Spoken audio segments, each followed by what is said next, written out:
Much, and thank you all for the opportunity to be able to spend a few minutes with you this evening and talk about the issues as we see them facing our country. You know, I got into this race because I believe and I know that this country is headed down the wrong path. Under Barack Obama, we are on a steady march towards socialism, and I don't believe that that is right. I believe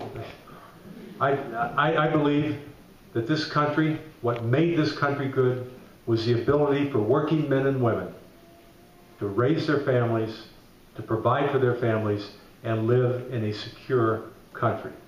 Those are the issues that face us. And our security is affected directly by our economy and the debt that faces this country. You've heard us all talk about that issue.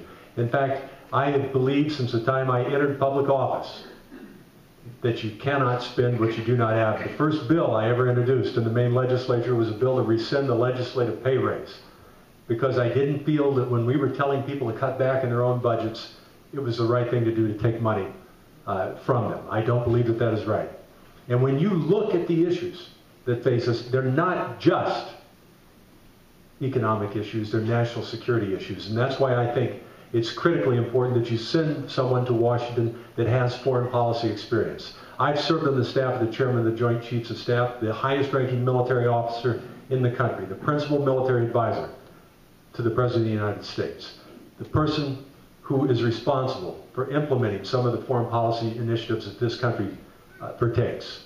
And I think that that experience is going to be critical, particularly when you consider that my opponent in the fall, Angus King, has already said, first of all, he said that he can't decide whether or not he's going to caucus with the Republicans or the Democrats. I think we know the answer to that question. Secondly, just last week, on Chris Matthews' show, MSNBC, he said, I may not even serve on a committee. Can you please tell me what kind of arrogance a person has when they say they're not going to serve on a committee? What about the farmers and the truck drivers and the fishermen and our men and women who serve in uniform? Who's going to be on the Armed Services Committee when those men and women at Bath Iron Works that make the best ships in the world are not there and represented? They don't have their representative there. Who is going to be on the Ocean Fisheries Subcommittee, which has jurisdiction over all fishery regulations in this country?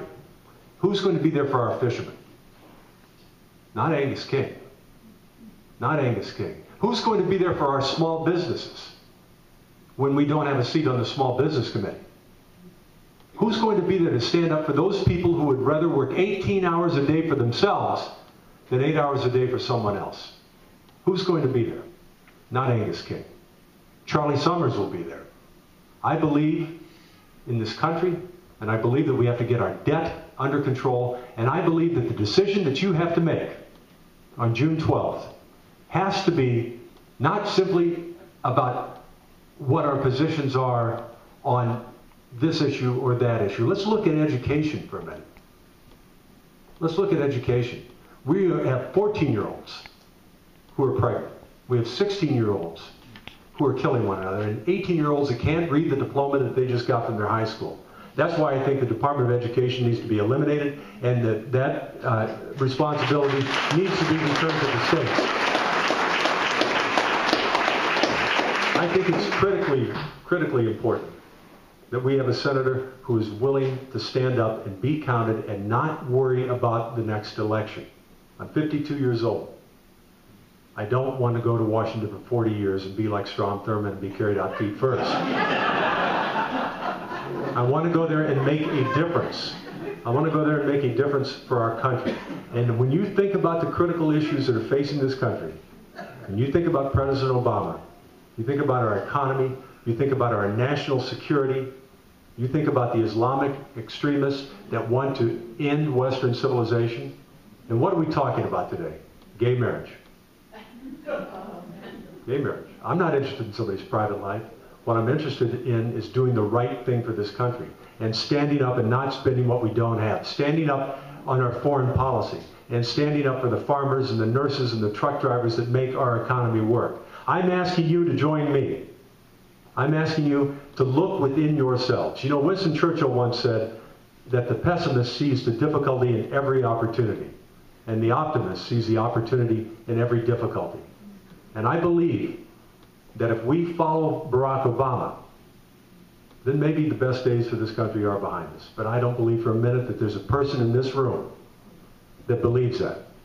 I believe that if we look within ourselves and we embrace the opportunities and the difficulties that this country faces, I believe we can solve our problems. And when you look around this world, I want to leave you with this thought. When you look around this world and go to some of the countries that I've been to, Iraq, Afghanistan, Pakistan, Bahrain, and you see the issues that they face and just how little they have and how much we have to be proud of in this country. There is not a problem that we cannot solve if we stand shoulder to shoulder together and do the right thing on June 12th and elect Charlie Summers, and do the right thing in November and defeat Angus King and elect Charlie Summers so I can be your next senator. I need your support. I want you to please go to my table, go to my website, summersformaine.com. I need your support, and together we are going to stand up for America. Thank you very much.